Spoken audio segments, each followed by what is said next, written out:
supply diagram the effect of an increase in the demand for cars on the market for tires. So on the right. Demand, we're talking about tires and cars now. Tires are complementary goods for cars. So for tires, they are complementary goods for cars. So if the demand for cars increases, the demand for tires would increase, definitely, because they are complementary goods. So it's direct relationship. Yeah. I think that is clear. Yeah. So if the demand for tires increases, the price for tires would definitely increase. Yeah. So shifting the demand curve, because this is a price of complementary goods. And the price of complementary goods is part of factors that affect changes in demand. Factors that leads to a shift in the demand curve. If it was about price of the product, it would have been movement in demand curve. But for this, we are talking about factors that affect, factors that cause a shift in the demand curve, which is price of substitutes, price of complementary goods, taste and fashion. So one of them is factors of complementary goods now. Price of complementary goods, which is the tire to the car. So an increase in the demand for cars will increase the demand for tires, leading to an increase in the price of tires. Yes.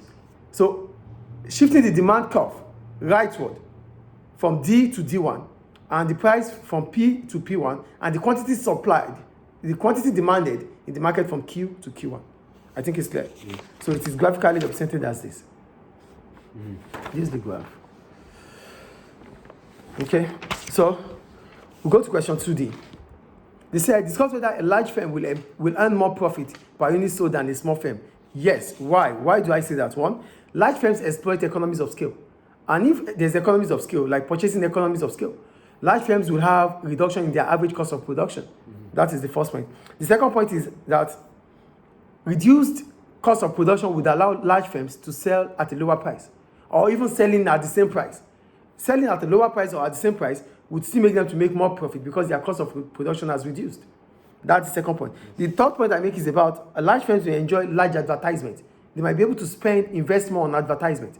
And if they are able to spend more on advertisement, that means their popularity, they can reach more audience than smaller firms. And that will increase their revenue. And that will even improve their brand. Is it clear?